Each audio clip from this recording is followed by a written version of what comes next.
Not everyone is going to like you. No matter how much you want to be that one person who's loved by all and who can do no wrong, and even if you are the nicest person in the world, there will still be one person who finds a reason to hate your guts. At some point in our lives, we all experience this need to be liked by people that we don't really care that much about. We try and win them over and tell them, it's just because you don't know me. But there comes a point when we just have to stop caring because it starts to take over our lives. It's just human nature to judge people. Sometimes we do it rationally and judge people after we've gotten to know them and know the ins and outs of their personalities, but most of the time it's irrational, unfair, and often unnoticed, and we don't actually know that we're doing it. Sometimes you've done absolutely nothing wrong and someone just decides that you look a bit shifty, or your eyes are untrustworthy, or some other ridiculous crap that has nothing to do with your personality, but that's it. They've made up their minds and there's nothing you can do about it. Once you've made a judgment on someone, whether it was a snap judgment, a preconceived idea, or you've actually gotten to know that person, it takes a lot for someone to win you around and change it, and that's just how the human brain works. And we've made it so much easier to judge the tiniest things that people do with the invention of the internet. When you say something verbally, it's gone once you've said it. It doesn't hang about in the air. If no one was around to hear what you said, then it's not going to be spread by anyone. But the internet saves. Whatever you write on Twitter, Tumblr, Google, in the comments, it gets seen by hundreds of people before you've actually had a chance to really think it through. It gets archived, retweeted, shared, liked, favorited, and suddenly what you thought was a private conversation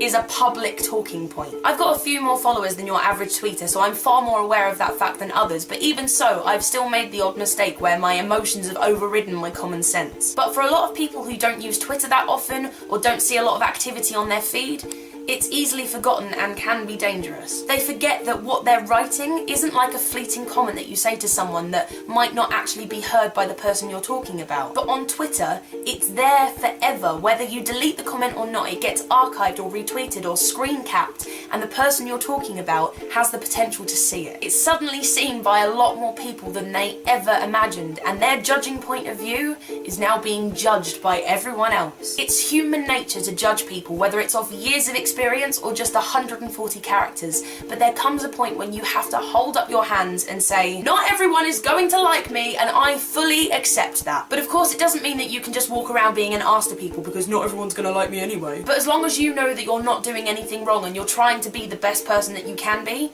it shouldn't matter.